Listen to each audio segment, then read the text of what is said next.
What if one of the greatest centers of learning in the world once stood in the middle of the African desert? A place where scholars debated science, mathematics, medicine, law, and theology, centuries before many European universities were established.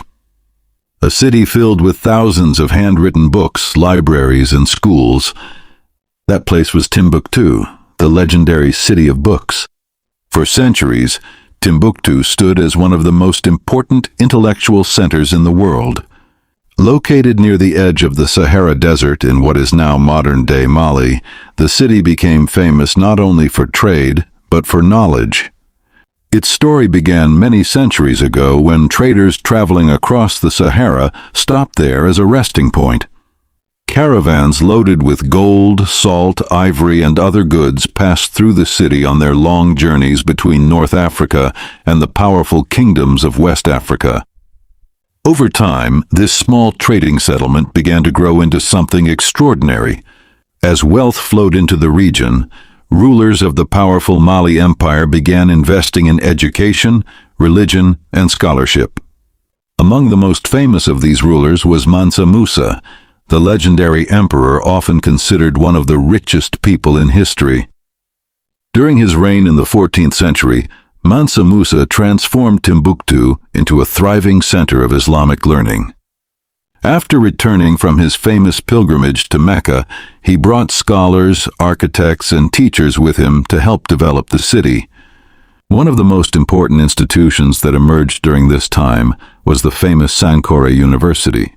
Unlike modern universities with a single campus, Sankore functioned as a network of schools and scholarly communities centered around mosques and learning houses. Teachers led classes where students studied a wide range of subjects including law, astronomy, mathematics, philosophy, medicine, and theology. Students came from across Africa and the wider Islamic world to study in Timbuktu.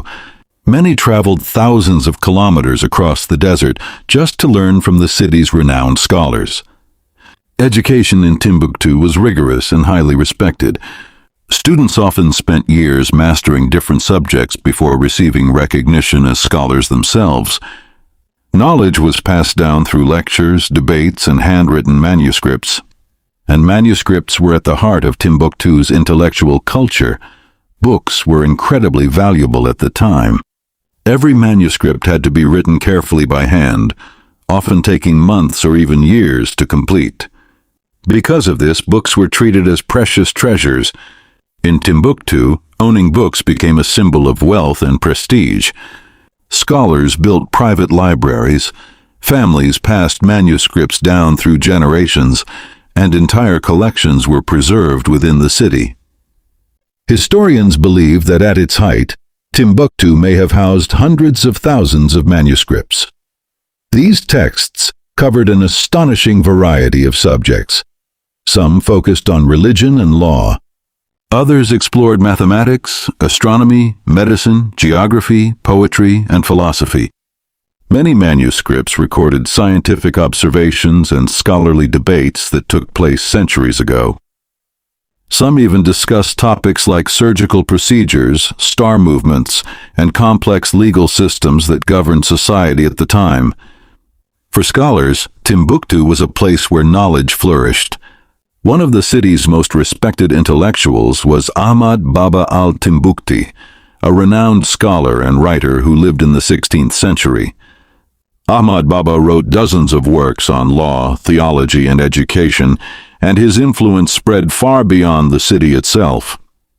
His reputation became so great that students traveled from distant lands just to study under him. But Timbuktu was not only a place of learning, it was also a place of cultural exchange. Because the city sat along major trade routes, merchants, travelers, and scholars from many different regions passed through its gates. Ideas flowed along with goods. Languages, cultures, and traditions mixed together, creating an environment where intellectual discussion thrived. However, history is rarely static. Over time, political changes, shifting trade routes, and regional conflicts began to affect Timbuktu's influence. Empires rose and fell across West Africa, and control of the city changed hands several times. Eventually, new economic centers emerged elsewhere, and Timbuktu's role as a global center of learning gradually declined. Yet its intellectual legacy never disappeared. For centuries, the manuscripts of Timbuktu were carefully preserved by families, scholars, and librarians who understood their historical value.